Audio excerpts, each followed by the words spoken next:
raconte. Christophe Ondelatte. J'exhume aujourd'hui une vieille affaire qui, si vous n'êtes pas tout jeune, vous dira sans doute quelque chose. L'affaire Saint-Aubin. Ça vous parle ? C'est une histoire qui date des années 60, 1964. Un accident de voiture qui n'était peut-être pas un accident. Pendant 35 ans, la justice française a voulu dissimuler la présence dans cet accident d'un camion militaire. Pourquoi ?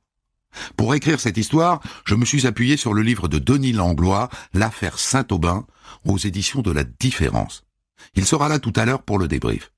Simon Veil m'a aidé à écrire ce récit. La réalisation est de Céline Lebras.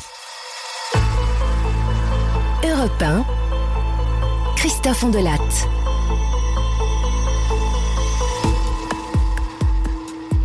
Cette histoire commence par une scène mythique des années 60. Le 4 juillet 1964 à Dijon, la famille Saint-Aubin part en vacances. Les parents, Jean et André, qui sont bijoutiers à Dijon, baissent le rideau de leur boutique de la place Grangier. Et c'est parti.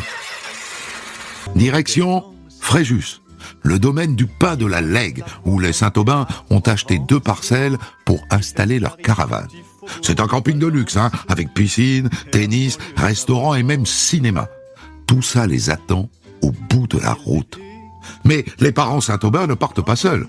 Dans leur voiture, leur Chrysler grise qui tire la caravane, il y a Philippe, 14 ans, leur petit dernier.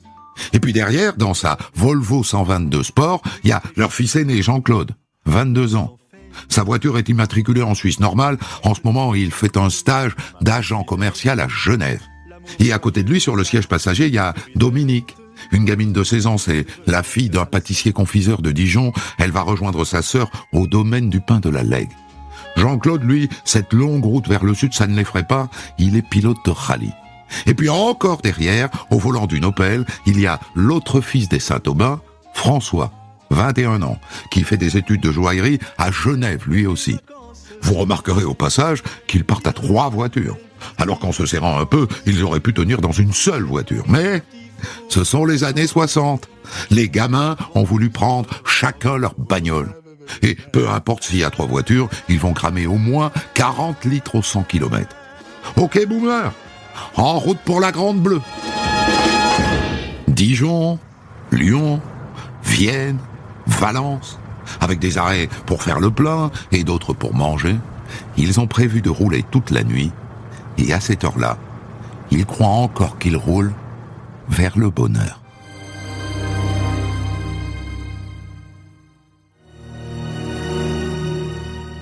Au petit matin, à 80 km environ de Fréjus, alors qu'il se met à pleuvoir, le fils aîné, Jean-Claude, qui roule en tête du convoi familial, s'arrête sur le bas-côté.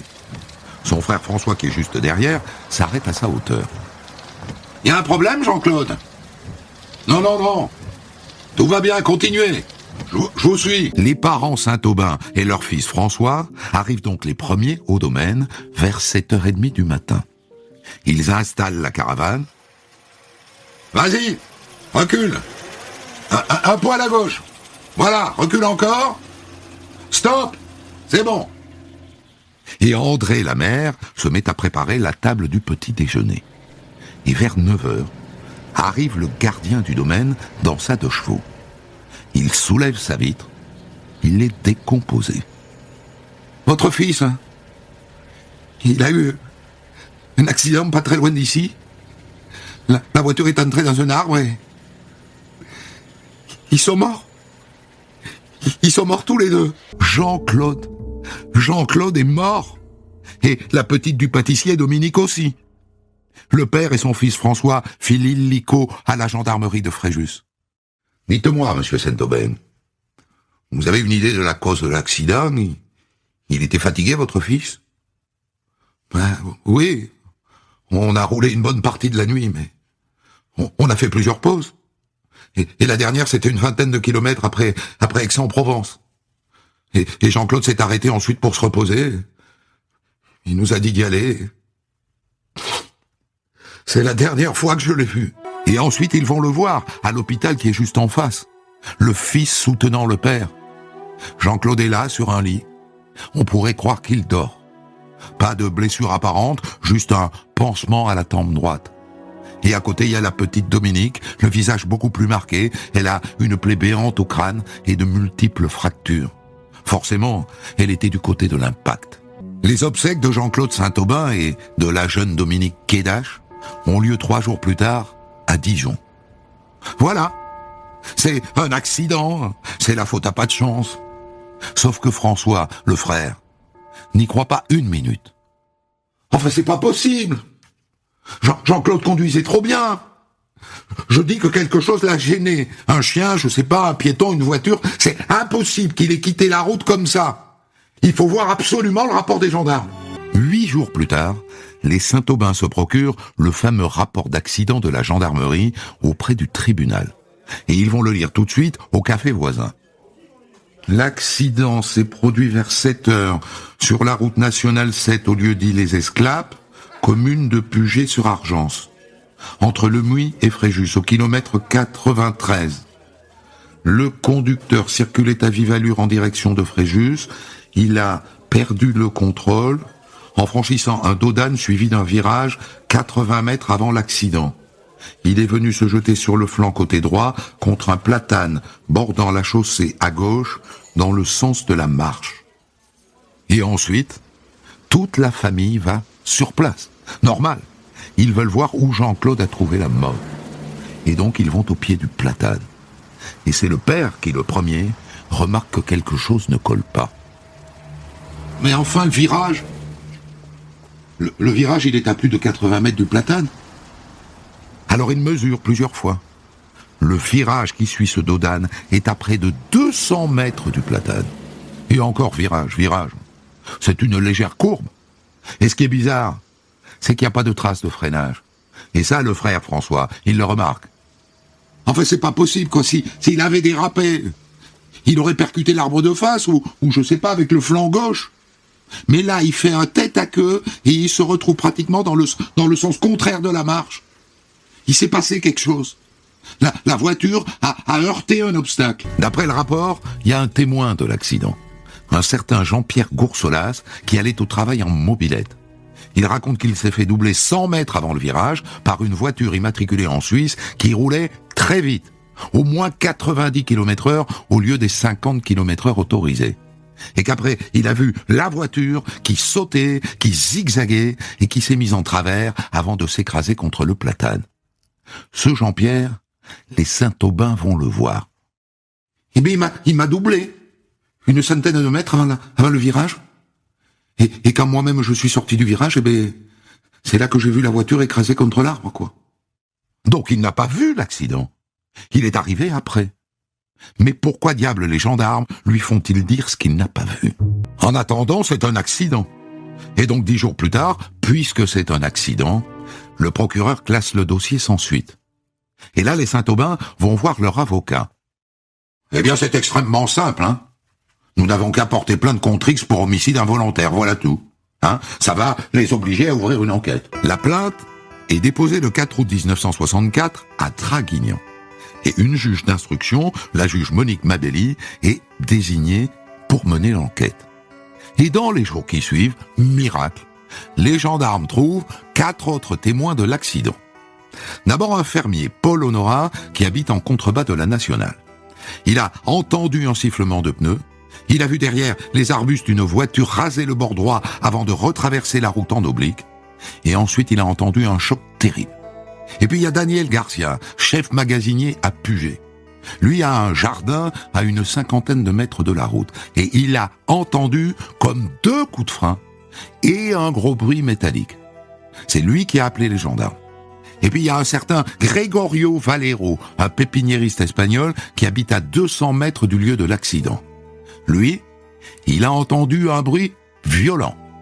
Et enfin, le dernier témoin est un commerçant de Grasse qui s'appelle Monsieur Mirgen et qui roulait sur la Nationale 7 dans sa Citroën quand il s'est fait doubler par la Volvo. 12 kilomètres environ avant le lieu de l'accident. Ah, je peux vous dire qu'il roulait vite, hein.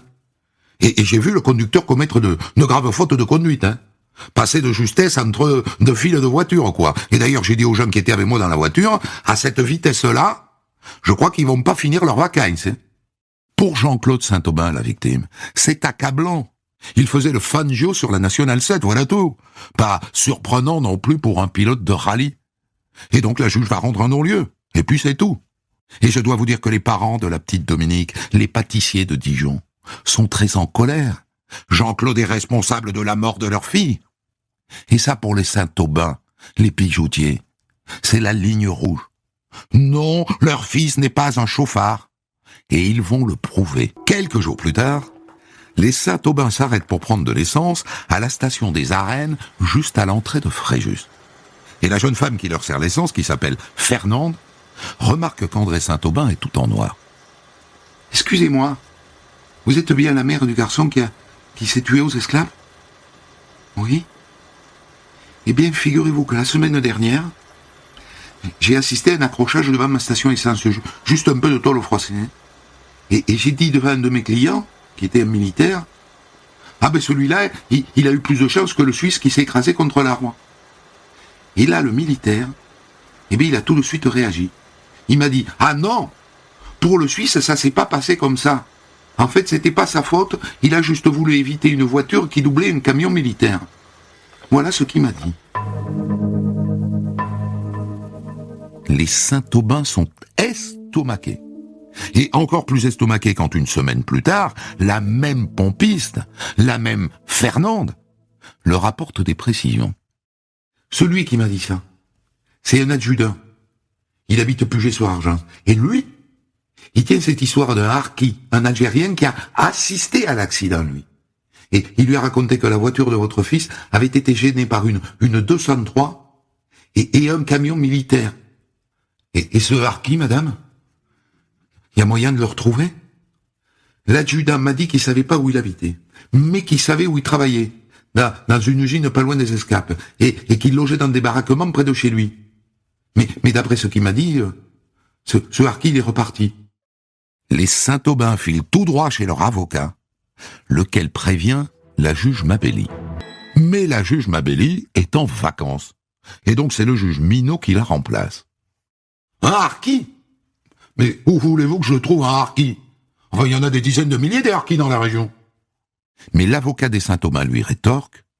Mais des camions militaires, il y en a moins, hein? Oui, certes. Écoutez, je vais voir ce que je peux faire.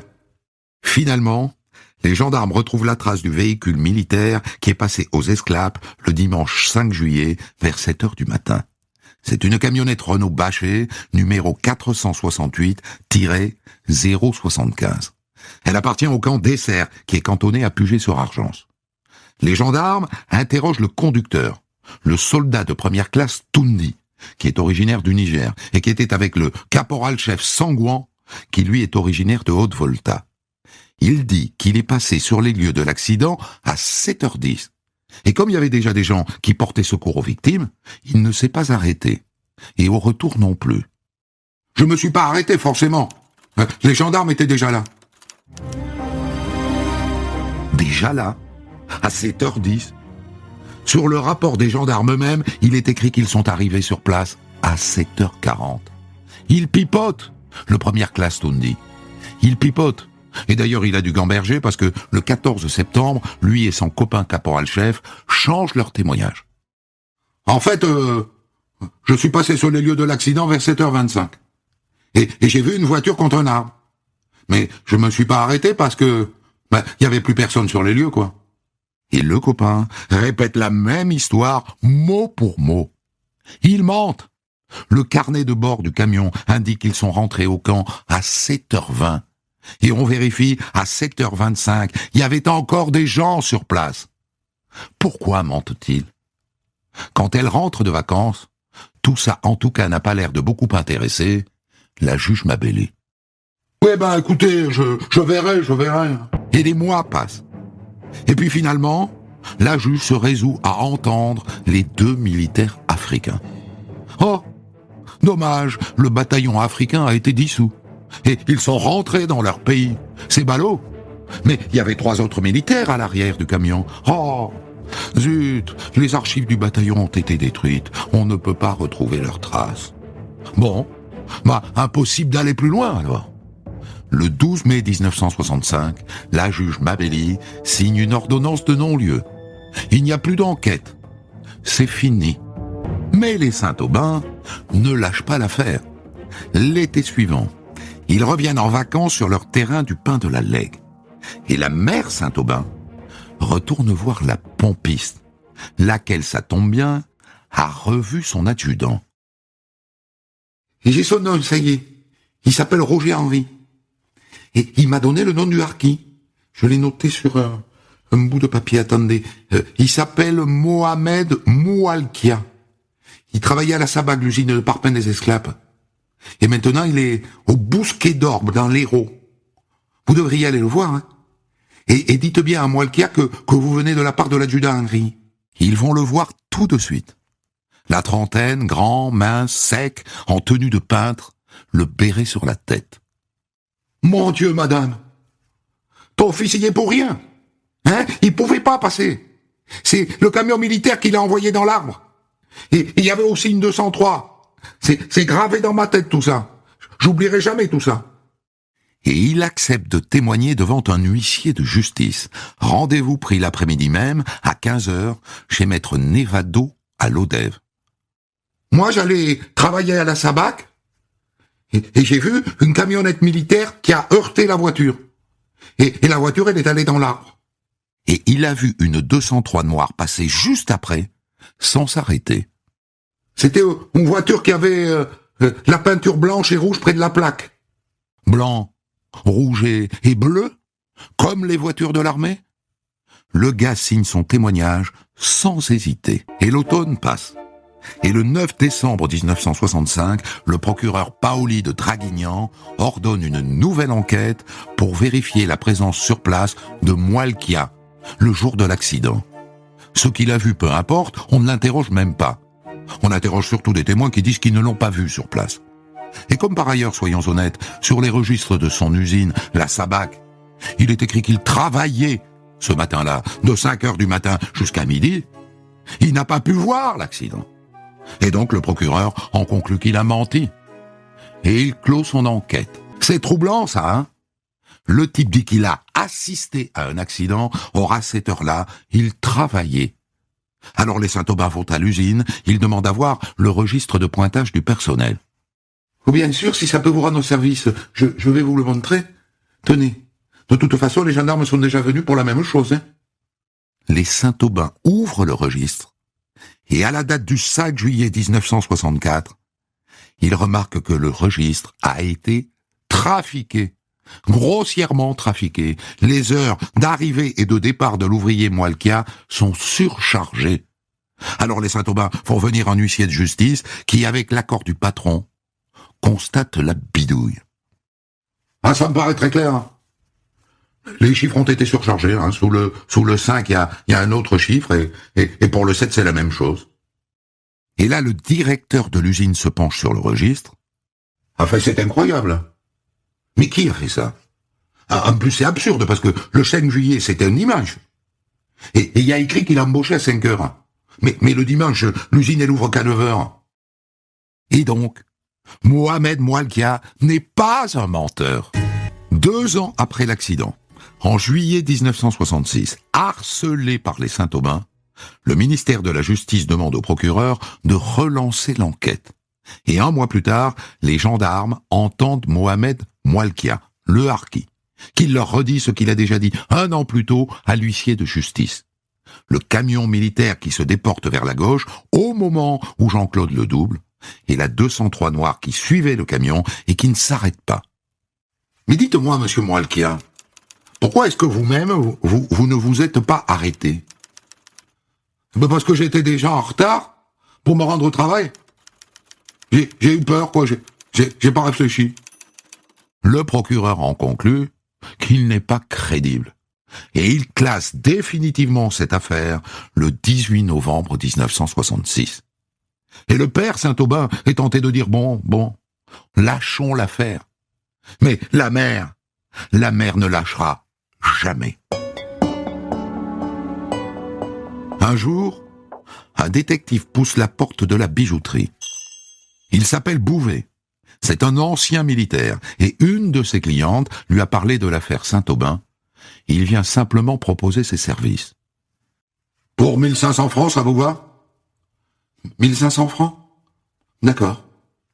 Mais au bout de 6 mois, il n'a pas avancé d'un poil. Vous comprenez, c'est une affaire très embrouillée, quoi. Il y a trop de gens qui sont en cause. Par contre, pour les notes de frais, les voyages et les coups de fil à l'étranger, ça va, hein? Les Saint-Aubin décident de le virer. Vous avez tort, hein? Vous avez tort, je suis l'homme de la situation. J'ai travaillé dans les services secrets en Algérie contre l'OAS.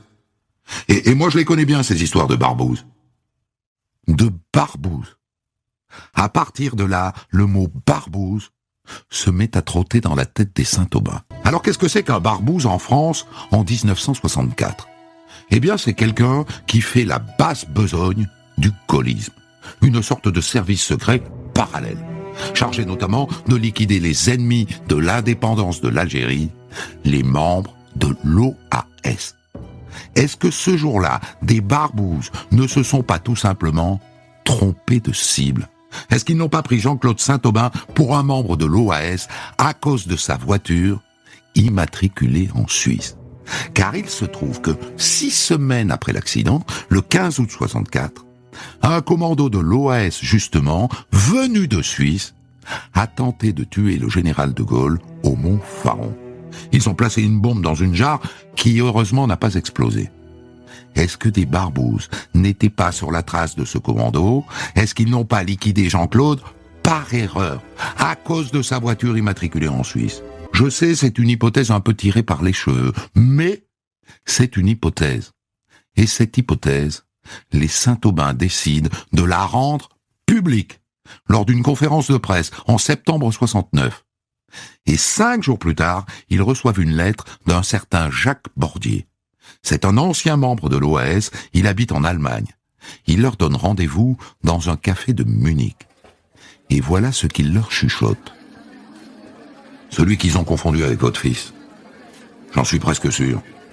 C'est le responsable de l'OAS en Suisse, Méningo. Il vit actuellement à Genève sous une fausse identité. Continuez, messieurs, dames. Continuez, vous êtes sur la bonne piste. Et à partir de là, André Saint-Aubin, la bonne bourgeoise dijonnaise, n'a plus qu'une idée, entrer en contact avec l'OAS pour en savoir plus. Et elle rencontre le capitaine Pierre Sergent, ancien chef d'état-major de l'OAS en France, condamné à mort, réfugié en Suisse avec toutes les polices françaises à ses trousses et finalement amnistié en juillet 1968. Écoutez, madame, il y a quelqu'un qui peut vous renseigner. C'est un ancien avocat du barreau d'Alger. Il habite maintenant à Genève. Il s'appelle Méningo. Méningo? Mais c'est le nom qu'on leur a déjà donné. Un matin d'octobre 1976, les Saint-Aubin, accompagnés du capitaine Sergent, débarquent à Genève dans le bureau de ce Méningo. La soixantaine, forte corpulence, volubile. Sergent lui raconte leur histoire. Et la Méningo se lève d'un bond. Mais bien sûr que c'était moi qui étais visé, enfin! À l'époque, quand j'ai lu l'histoire de l'accident de votre fils dans un journal suisse, j'ai dit à ma femme, bon Dieu, c'est moi qui étais dans le collimateur. Et là, Sergent lui demande, et pourquoi t'as pensé ça?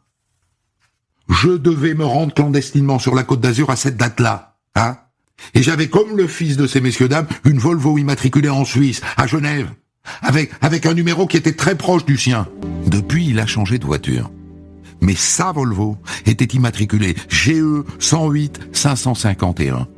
Et celle de Jean-Claude, GE 105 546. Il y a 4 chiffres en commun. Et c'était le même modèle. Une Volvo 122 Sport bicolore. Avec tout de même des différences de couleur. Celle de Jean-Claude était noire et blanche. Celle de Méningo, rouge et blanche. Mais peu importe. Les Saint-Aubin sont maintenant convaincus que leur fils a été assassiné par méprise par des barbouzes. Le couple Saint-Aubin va mettre des années à obtenir justice. Il faut attendre l'arrivée de la gauche au pouvoir en 81 et la nomination de Robert Badinter comme garde des Sceaux pour que la justice accepte de réouvrir le dossier. Mais quel dossier ? Quand le conseiller technique de Badinter réclame le dossier, Il a disparu, figurez-vous. Il a été perdu en 1972.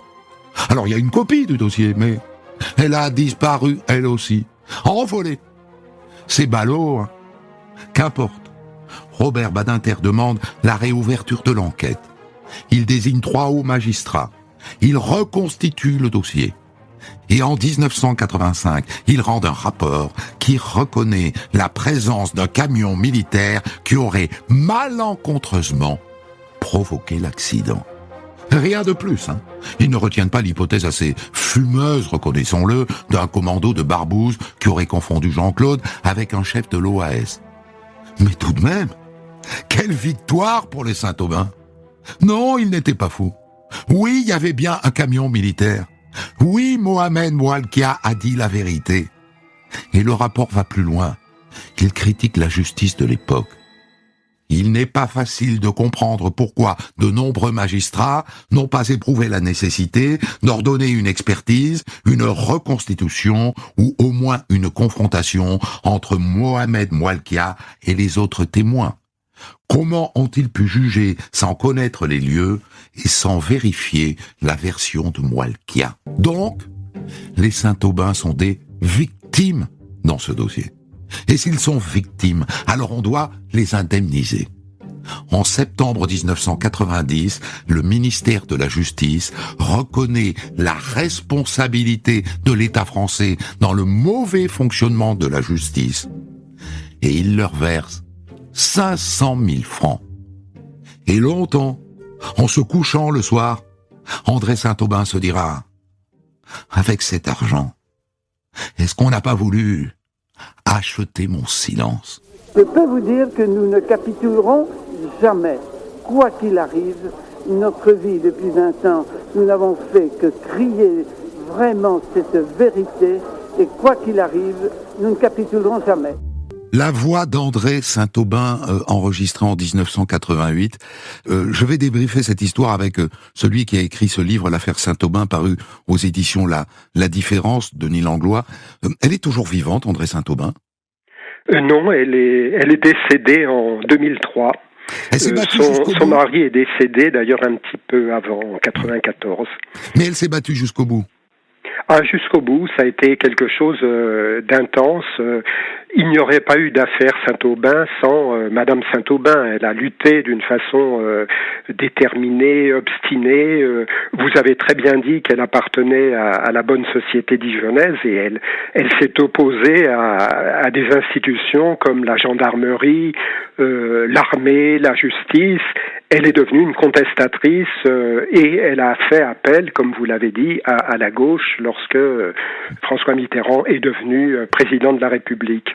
Est-ce que ces enfants ont repris le flambeau? Est-ce qu'il y a quelqu'un encore aujourd'hui qui se bat pour la vérité? Oui, alors quand j'ai présenté mon livre à Dijon, j'ai organisé avec François Saint-Aubin une conférence de presse. Et il a indiqué qu'il était tout à fait déterminé à continuer à rechercher la vérité et éventuellement la justice. Donc on peut dire que l'affaire n'est pas encore terminée, bien qu'il soit difficile de trouver un demi-siècle après de nouveaux éléments.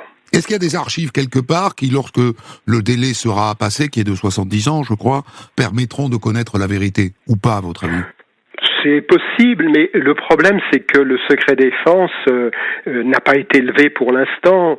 C'est une procédure difficile à mettre en route. Je ne sais pas du tout ce qui se passera. Bon, on parle de 50 ans, 60 ans, et il y a des documents qui restent toujours secrets. Moi, si vous voulez, ce que j'espère en publiant mon livre, c'est qu'il y aura des révélations qui seront faites.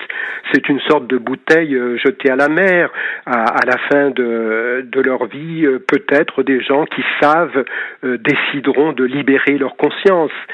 Voilà, c'est un petit peu l'espoir, mais aujourd'hui, il est difficile d'espérer quand même des révélations qui déboucherait sur la vérité. Alors, ce rapport de 1985 qui met un terme judiciaire à cette affaire, je suppose que vous l'avez lu en entier. Au-delà du passage que j'ai cité et qui reconnaît que les magistrats de l'époque n'ont pas fait leur travail, tout simplement, est-ce qu'il dit pourquoi ils n'ont pas fait leur travail. Alors, contrairement à ce que vous dites, la vérité officielle, la version officielle, c'est celle d'un accident malheureusement banal. Le rapport de Monsieur Jacquemin, lui qui établit qu'il s'agit d'un accident provoqué involontairement par un camion militaire, n'est qu'une sorte de rapport intérieur, si vous voulez, qui n'a pas valeur de décision judiciaire. Ah oui, donc ça n'est pas la vérité judiciaire. Non, pas du tout. La vérité, la version officielle, si vous voulez, celle qui s'impose, c'est l'accident malheureusement banal, un conducteur qui roule un peu trop vite sur une route mouillée et qui percute un platane. Alors ce rapport, est-ce qu'il dit pourquoi ? Pourquoi est-ce que des magistrats n'ont pas fait leur travail dans ces années-là ? Bien sûr, il est extrêmement sévère pour les magistrats parce que il indique que effectivement le dossier aurait dû être rouvert à plusieurs reprises puisque les Saint-Aubin apportaient des éléments nouveaux. Donc il y a eu une sorte d'obstruction de la part de la justice. Mais il ne peut pas, si vous voulez, c'est pas dans les pouvoirs de l'inspecteur Jacquemin d'annuler les décisions qui ont été prises. Alors moi je dirais qu'il y a quand même 3 hypothèses. Bon, la troisième, c'est, vous l'avez dit, c'est l'accident provoqué volontairement, la méprise, l'erreur sur la personne par les services secrets. Et là, c'est la version de Madame Saint-Aubin, on se trouve dans le domaine de la raison d'État. Voilà, si vous voulez, 3 hypothèses. Restons sur l'hypothèse d'un accident, au fond, que tout simplement l'armée n'aurait pas voulu reconnaître par une sorte de tradition. L'armée, dit-on, est une grande muette, et lorsqu'elle commence à mentir, elle ment jusqu'au bout, et elle ne peut jamais faire marche arrière. Au fond, c'est ça qu'il dit le rapport. Il dit, bon bah oui, il y avait un camion, voilà, on l'a pas dit à l'époque, mais il y a rien de plus, quoi. Oui, mais ce qui semble quand même étonnant, c'est tous les obstacles qui ont été dressés devant monsieur et madame Saint-Aubin. Vous l'avez dit, des faux témoignages, des registres disparus, à l'hôpital, à la caserne, des documents falsifiés, un dossier à un moment donné qui disparaît, des témoins qui ne sont pas entendus, et plus généralement, le refus de rouvrir le dossier. Ça fait beaucoup. Pour un simple accident, bien sûr, ayant provoqué la mort de 2 personnes, une imprudence plus un délit de fuite, mais je vois pas tellement pendant un demi-siècle.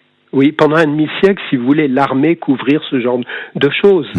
Alors, moi, évidemment, j'entends qu'un gendarme sur ordre a pu mentir et fermer les yeux. J'entends qu'un procureur de la République dans les années 60, sur ordre, ait pu clore une enquête parce qu'on le lui demandait. Je suis un peu plus surpris de l'attitude de la juge d'instruction Mabelli, parce que les juges d'instruction, y compris dans les années 60, sont censés être indépendants. Mais c'était pas le cas en 64. Même à cette époque-là, les magistrats, normalement, étaient indépendants, mais il y a quelque chose qui n'a pas marché. Je veux dire, il y a eu certainement des pressions venues de différentes directions.